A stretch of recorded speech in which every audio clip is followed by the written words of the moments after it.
Bienvenidos al podcast del Instituto Fe y Libertad. En este espacio conversamos con expertos y analizamos posturas sobre economía, religión, libertad y más. Bienvenidos a un nuevo episodio del podcast del Instituto Fe y Libertad. Hoy tenemos el gusto de conversar con el doctor Javier Pérez, experto en filosofía contemporánea y un profundo conocedor del pensamiento de Zygmunt Bauman, uno de los intelectuales más influyentes en el análisis de la sociedad actual. Vivimos en una época marcada por la incertidumbre, la volatilidad y la transformación constante de nuestras estructuras sociales, económicas y políticas, y términos como modernidad líquida, por ejemplo, se han convertido en marcos de referencia para entender los tiempos en los que vivimos, donde las certezas perecen, ¿no? Parecen diluirse, y donde los valores, instituciones y relaciones humanas están, ¿no?, en constante redefinición, constante cambio.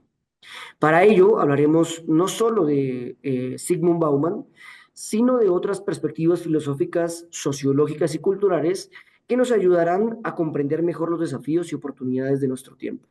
Doctor Javier Pérez, muchísimas gracias por acompañarnos en este nuevo episodio. De nada, muchas gracias por la invitación y esperemos poder aportar aquí algo de luz.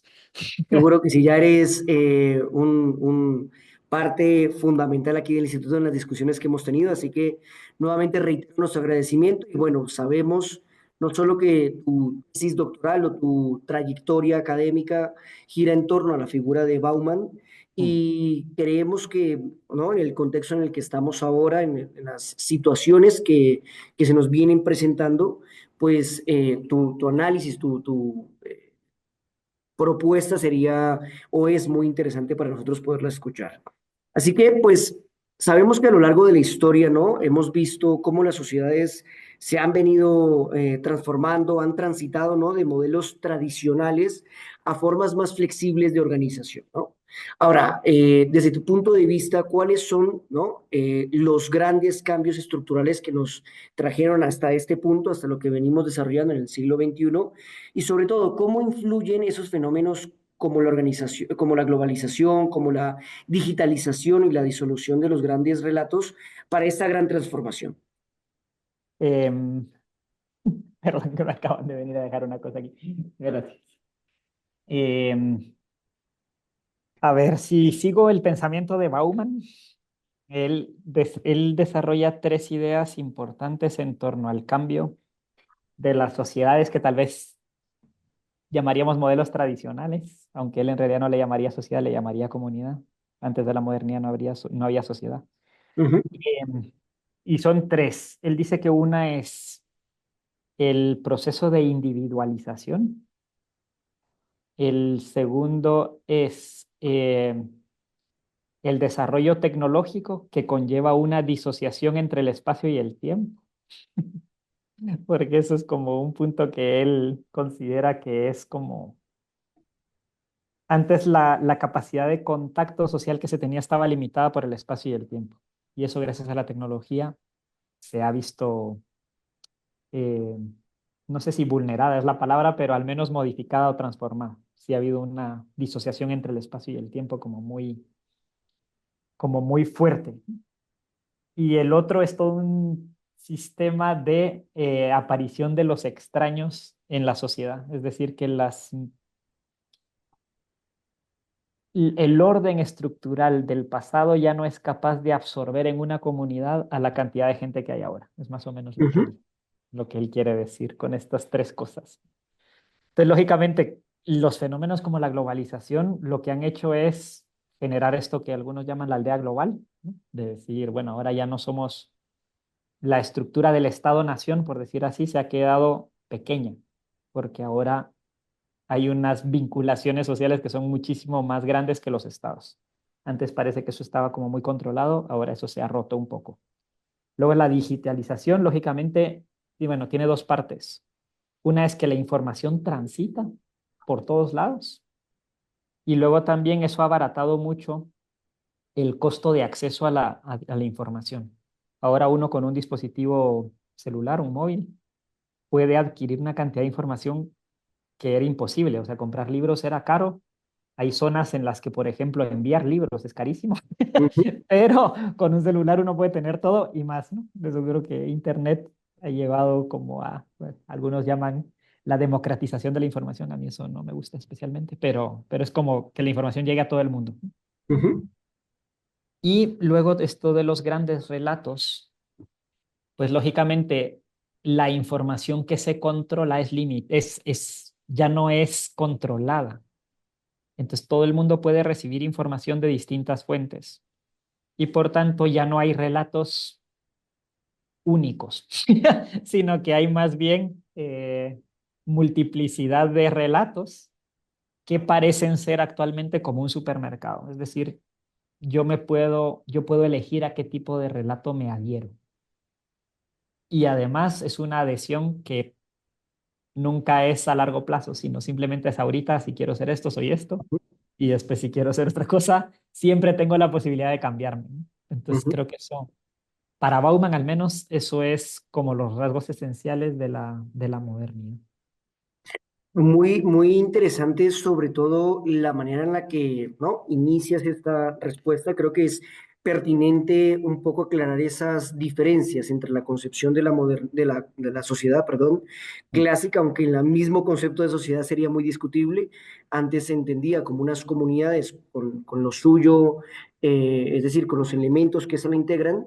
Y a partir del siglo XV, XVI, pues el concepto de sociedad se hace aplicable bajo las características, ¿no?, de que esto deviene, por ejemplo, los elementos económicos, políticos y culturales, y cómo, por supuesto, como lo mencionas, en la actualidad, pues viene siendo complejo, ¿no?, analizar este tipo de dificultades o problemáticas a propósito ¿no?, de la globalización, de esos elementos que se presentan justamente a finales del siglo XX, por poner una fecha. Y además, algo que me ha llamado mucho la atención de Bauman, no soy un experto, lo confieso, pero algunos textos donde él analiza la modernidad líquida, que tal vez es, diríamos, uno de sus documentos más emblemáticos. Hay otro muy, muy interesante, que es el amor líquido, ¿no? Inclusive el miedo líquido, que es otro que tuve oportunidad de discutir. Y en ese análisis que tú mencionas, Javier, también se suele decir que la modernidad, ¿no?, líquida nos ofrece particularmente más libertad que nunca, ¿no? Ujú. Podemos elegir nuestra identidad, nuestra forma de vida, nuestro trabajo, inclusive hasta nuestras relaciones, con una flexibilidad sin precedentes, a propósito de lo que hablábamos del texto de Amor Mm. Líquido, ¿no? Pero además, al mismo tiempo, esta fluidez puede generar mucha angustia, mucha precariedad, como lo presenta el autor, y falta de sentido, que es algo conflictivo, algo difícil de poder tratar. Te Mm. pregunto, ¿hasta qué punto esta libertad sin anclajes, sin elementos que la cimienten, nos fortalece o nos debilita como individuos o como sociedad a propósito? La pregunta tiene trampa, me voy a explicar. Porque eh, para Bauman, él sostiene que precisamente la modernidad surge en el momento en que surgen los individuos y las sociedades. ¿A qué Ujú, me refiero con esto? En el que, en el momento en el que uno ya no es algo simplemente por el hecho de nacer o por las cosas heredadas, sino más bien por lo que uno hace. Y para él, precisamente, un individuo es una persona que se define no por lo que ha recibido, sino por lo que está por hacer. ujú. Entonces, desde el punto de vista del individuo, la libertad crece, pero yo me atrevería a decir que ahí habría que hacer una distinción conceptual entre persona e individuo, porque no es lo mismo una persona que un individuo. Por supuesto. Los individuos tienen la particularidad de comprenderse como átomos o como seres aislados, mientras que la naturaleza humana es social por naturaleza. Entonces aquí hay un conflicto y eso es lo que Bauman intenta esclarecer en sus libros, al menos desde antes de Modernidad Líquida, y luego lo confirma en Modernidad Líquida, es que la modernidad empieza precisamente porque se hacen incompatibles vivir una vida segura y una vida libre. Ujú, La primera parte de la modernidad apostó por la seguridad, mientras que la modernidad líquida apuesta por la libertad. Y como son incompatibles estos dos valores humanos, apostar por la libertad conlleva lógicamente angustia, precariedad, porque todo depende de elecciones. Y la elección, según Bauman, es muy volátil. Y precisamente para poder ser libre, todos los compromisos adquiridos, que ya no llegan a ser compromisos, de hecho él habla ya más bien de conexiones, eh, en vez de llamarles vínculos como sociales más fuertes, ¿no? Es como la Ujú, conexión de un cable que puedo quitar y desconectar cuando me dé la gana.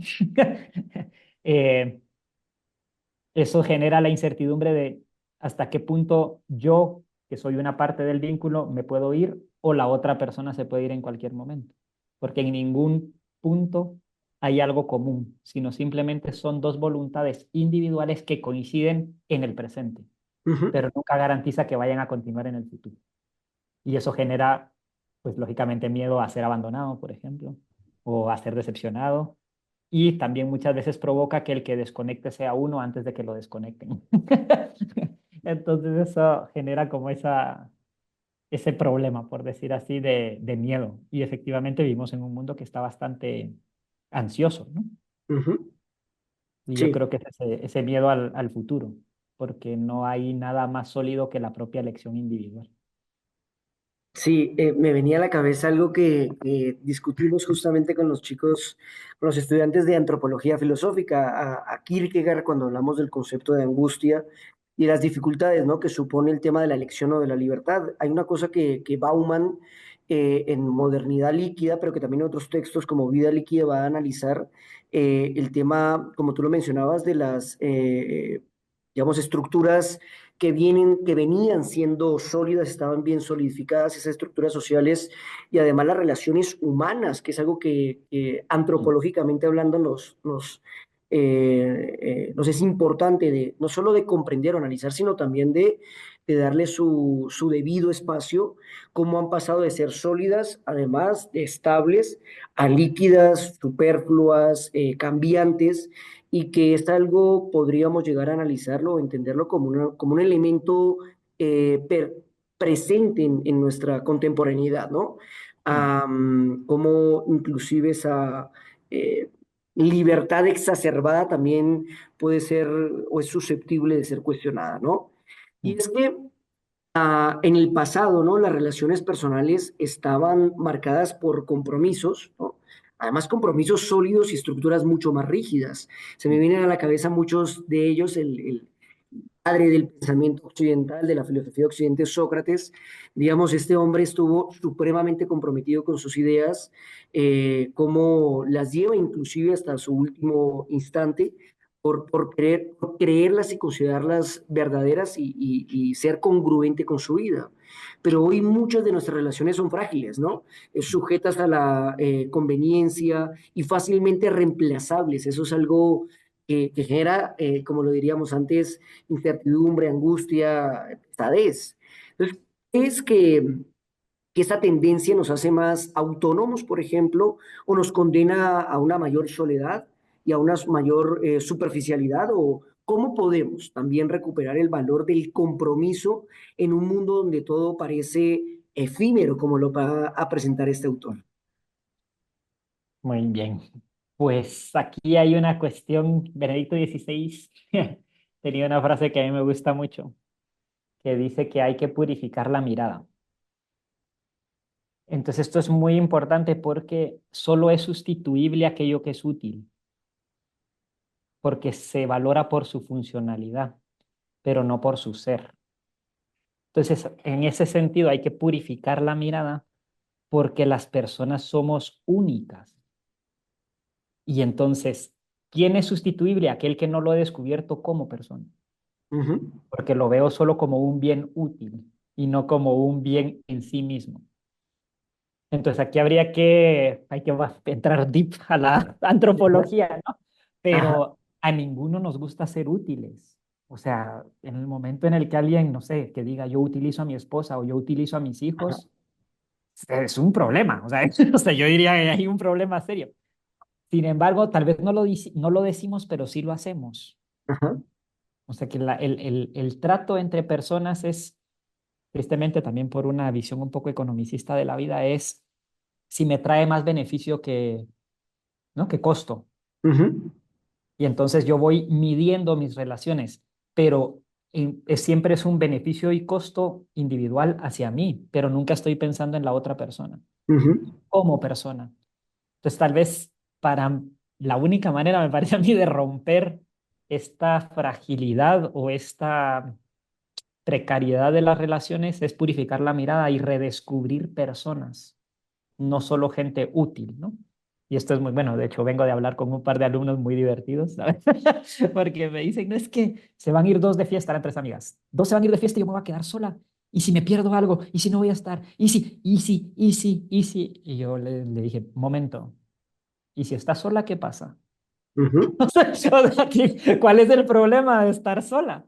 Y entonces, básicamente lo que me dijo es que yo no me sentiría útil porque no estoy aportando nada.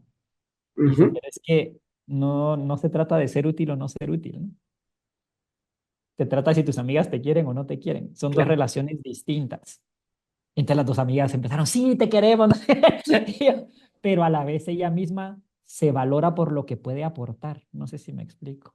Ujú. Entonces, habría que cambiar esa condición subjetiva sobre cómo nos vemos a nosotros mismos para descubrir que somos más allá de lo que podemos aportar y que hay un valor personal que es insustituible. Ahora, escuchándote, Javier, me venían a la cabeza dos filósofos, dos eruditos que creo que trabajan de una manera formidable este análisis sobre la idea del otro. Y Mm, es, en primer lugar, Emmanuel Levinas, creo que es un autor que en este libro de la totalidad del infinito, ¿no? mm, Tiene muy presente esa concepción de la otredad y no solo hacer esa evaluación introspectiva, mirar para adentro, sino tener la capacidad de reconocer a un otro como un otro, en sus mm. diferencias, en sus otredades, en sus cosas que nos hacen diferentes, ¿no? Y otro autor que también es muy el caso de Martin Buber, con la Mm, obra de Yo y tú, creo que tiene mucho que ver con lo que venimos discutiendo, porque al final, pues somos seres no solo sociales, sociables, que permanentemente estamos en este tipo de interacciones, ¿no? Con lo cual, creo que es importante, ¿no? Darnos a la tarea de darle ese reconocimiento, esa remirada, como dices tú, de entenderlo como en su totalidad, ¿no? mm, Además, digamos, en este hilo de discusión, si las instituciones tradicionales, por ejemplo, podríamos llegar a decir que están en crisis, ¿no? Y la confianza en ellas se han erosionado. ¿Cómo crees que podemos entender el panorama político también actual, ¿no? ¿Estamos viviendo el declive de la política como la conocíamos o simplemente es una evolución hacia formas tal vez descentralizadas o volátiles de organización o posiblemente se puede construir estabilidad en una sociedad donde la incertidumbre, me atrevo a decir, es la norma? mm.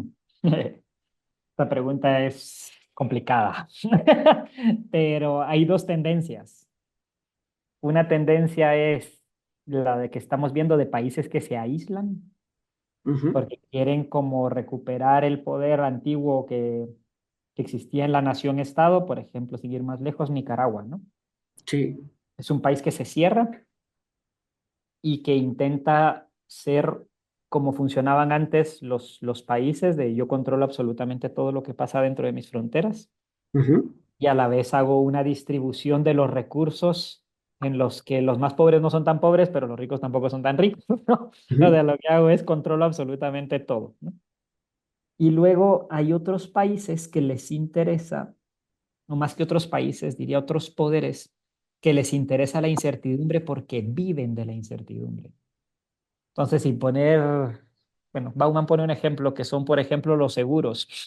Ujú. Sí, sí, sí. Al seguro le interesa la incertidumbre porque le sale muchísimo más rentable y se alimenta de los miedos.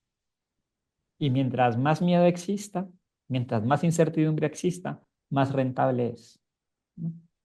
Entonces hay como estos dos tipos de poderes que están luchando entre sí en el panorama actual. Bueno, y no sé qué va a pasar con Trump, ¿va? Pero parece que él también quiere cerrar fronteras, ¿no? Es decir, vamos a intentar ser nosotros independientemente del resto, ¿no? Sí. Y hay gente que le interesa más bien que dependamos del resto. También porque cuando algo está localizado, puede ser regulado. Y al ser regulado, puede ser limitado.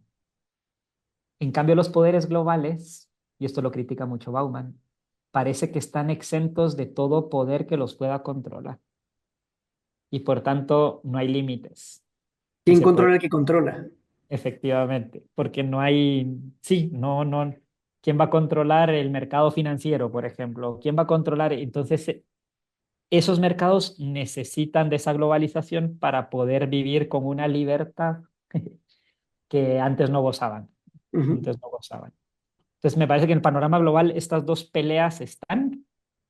Los gobiernos están intentando hacer lo que pueden por mantener, aquí por política me referiría más bien a las personas que tienen el poder de gobierno de los países, no tanto algo filosófico como, ¿no?, el organizar la vida social. Pero eso claramente ha sufrido un cambio y tiene que ver cómo se adapta. Antes pensaban que iba a surgir órganos internacionales, pero se ha visto que los intereses particulares son tan fuertes que es muy difícil que surjan, ujú, o al menos que lleguen a regular como regulaba un Estado antes. Y entonces hay que ver cómo estos internacionales y estos nacionales se empiezan a relacionar y ver qué intereses de fondo hay, porque muchas veces no se está buscando el bien común, que sería el fin de la política, sino más bien proteger intereses particulares para gozar de una libertad que los demás no pueden gozar. ujú. De hecho, en esa línea, Javier, creo que es interesante no solo hacer esa, como venimos discutiendo, conversando, ese análisis sobre el comportamiento humano, sobre la naturaleza humana, sobre esa transición que hemos venido presenciando de la época antigua a la modernidad. También no podemos dejar de mencionar, como ya lo has dicho, esa presencia que tiene como ese homo económicos, ¿no? Ese elemento también de diplomático, esos acuerdos que existen entre países que en la actualidad podemos ver que han sufrido, ¿no? Esas marcas, producto también de la incertidumbre o de esta... no sé si empleo bien el término, pero de esa desazón que se puede vivir. Sabemos que hoy en día, ¿no? La lógica también del consumo ha trascendido los bienes materiales y ha Sí. llegado también a influir en la manera en la que nos relacionamos con las personas, ¿no? Con las Mm. ideas y hasta con nosotros mismos. ¿Cómo crees que afecta esa mentalidad de usar y desechar, ¿no?, Mm. a la forma en que consumimos identidad y sentido de nuestra vida? Esa percepción que pueda haber o esa concepción de usar y desechar. ¿Esto aplicaría también para nosotros, por ejemplo? Pues sí, en el sentido de que por poner relaciones amorosas, por ejemplo, que mencionabas antes, modernidad líquida. Efectivamente, así a veces tratamos a las personas, ¿no? O sea, hasta que ya no me dé un beneficio o el costo supere el beneficio, pues la desecho y busco otra que me dé más beneficio, o sea, más barata, ¿no? Me cueste menos, menos psicológicamente, menos económicamente, menos lo que sea, ¿no? Pero sí hay una evaluación de las acciones que hacemos a través de un costo y un beneficio. Y se desecha lo que pensamos que ya no es, en palabras económicas, Ujú, rentable. ujú, Entonces, eso tiene un problema, porque en la medida en la que nosotros desechamos a los demás, nos vamos haciendo también nosotros conscientes de que nosotros somos desechables. Y entonces el nivel de autoapreciación humana ha ido decayendo. Ya no, ya no nos vemos, o sea, estamos más cerca de considerarnos una computadora que un ser vivo. sí, sí. Y las computadoras quedan obsoletas y las cambio. Pero un ser vivo se muere y es insustituible, porque ahí otra vez habría que entrar a filosofía profunda, ¿no? Pero no es lo mismo un ser que tiene alma que no tiene alma. Un ser vivo es una cosa muy distinta a una máquina, Ujú, pero nuestra mentalidad nos lleva a compararnos más bien con cuestiones que quedan obsoletas, más que algo que tiene vida. Y en ese sentido creo que nos haría falta redescubrir y asombrarnos de la vida. Y de la vida puede ser de una planta, de un animal y lógicamente del ser humano, porque eso no tiene sustituto. O sea, no tiene precio. No sé cómo decirlo. No tiene Completamente de acuerdo. precio. Entonces, pues habría que, sí, redescubrir reasombrarnos de cosas valiosas, incluso el arte, ¿no? No es que, pero es que incluso el arte ahora se ha vuelto desechable, porque ahora son performance, entonces incluso hasta la belleza que se nos propone es efímera, Ujú. y eso también nos genera un mercado de experiencias más que de seres valiosos, y estamos buscando experiencias, no seres. Y por tanto, como la experiencia la pueden dar distintos seres, podemos hacer desechable al ser y quedarnos solo con la experiencia. Y por eso las personas se vuelven desechables, los animales se vuelven desechables y el planeta se puede volver desechable. Pero porque no estamos buscando al ser, sino la experiencia. Yo creo que algo que me venía a la cabeza y que reiteradas ocasiones intento un poco que mis estudiantes lo tengan presente, es ese reconocimiento que ya tenían los griegos por las artes literales, ¿no? Lo que llamaríamos el trivium y el quadrivium, que nosotros, Javier, seguramente le damos ese reconocimiento significativo a la retórica, la gramática, la lógica, la música, el arte, como decías tú, no sé, la astronomía, inclusive, que eso ya es algo, parece que es algo de bichos raros. Creo que eso es, en todo caso, como tú lo mencionas de manera extraordinaria y lo reitero, ese asombro permanente por la vida. Creo que diría Sócrates, en el momento que te dejes de asombrar, ya hasta ahí llegamos, ¿no? Ya apaguémonos. Sí, creo que es un buen mensaje, pero como todo en el tiempo, ¿no? Es un poco particular me encantaría que continuáramos hablando, Javier, pero ya vamos llegando al final y me gustaría, ¿no? Pedirte tal vez unas últimas palabras a modo de conclusión, de cierre en este podcast.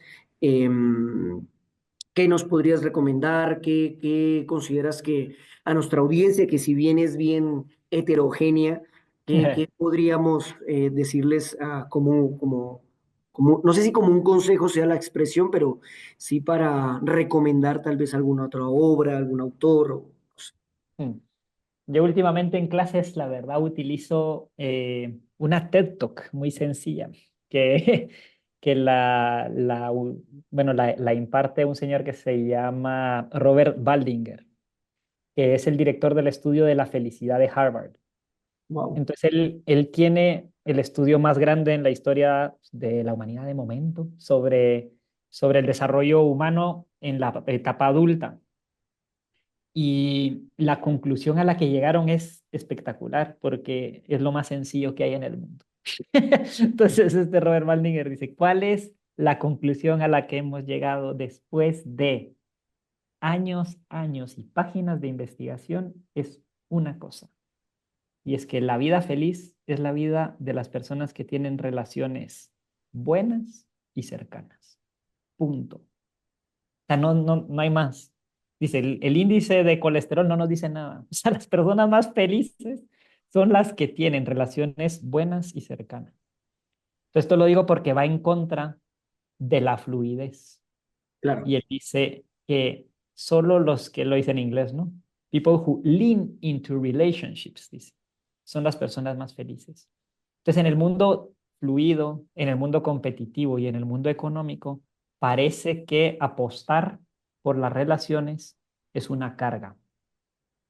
Pero él dice, el estudio nos ha demostrado una y otra vez que es al revés, que las relaciones son los que nos mantienen felices, los que nos mantienen sanos, los que nos dan un propósito, los que nos dan un sentido. Entonces, me parece que es un mensaje importante porque en un mundo tan individualizado, las relaciones sociales han pasado a un segundo plano. Y porque nosotros lo consideramos un segundo plano, cuando por naturaleza parece ser que es lo que más felicidad nos da.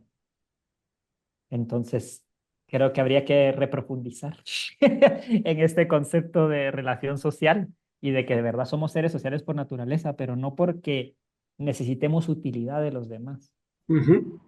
porque no es un bien útil. y las relaciones son necesarias, no son accesorios, ¿no? Como decir, ay, si tengo bien y si no tengo no pasa nada. No, si Sí. no tienes, no estás siendo humano, básicamente. Entonces, creo que es muy importante eso. Y eso se puede fomentar de muchísimas maneras. O sea, puede ser pasar menos tiempo en pantalla y más tiempo face to face, ¿no? Es tan sencillo como eso. O empezar a hacer actividades, es que incluso esto ha pasado, ¿no? Antes yo por lo menos lo que hacía era jugar fútbol con mis amigos, pero ahora se juega FIFA Sí. virtual con los amigos, pero ya ni siquiera se habla con ellos, no se convive con ellos, sino que yo estoy en el sillón, echado, tirado, viendo, jugando, pero ya no es un contacto humano, ¿no? Sino siempre está mediatizado por tecnología. Entonces yo creo que también hay que volver un poco a ese contacto humano para, para poder de verdad establecer relaciones. Ujú. Completamente de acuerdo, creo que es un excelente cierre, doctor, y como diría Tocqueville, el amor como la libertad necesitan un constante, no una alimentación permanente y saber que se ama no significa que no se exprese, ¿no? Así que esas relaciones se tienen que permanentemente dar. Concuerdo contigo. Pues nada, doctor, en serio, muchísimas gracias por acompañarnos, por estar en este nuevo episodio donde estuvimos dialogando sobre la transición de la modernidad sólida a la modernidad líquida y en donde creo que es un tema supuesto y lo agradable de todo ello es que no es un tema acabado. Lo cual siempre bienvenido a este espacio, muchas gracias. Y a los que nos están escuchando, los invitamos a seguir nuestras redes sociales, nuestras páginas y seguir escuchándonos en el podcast. Muchas gracias, doctor, y hasta la próxima.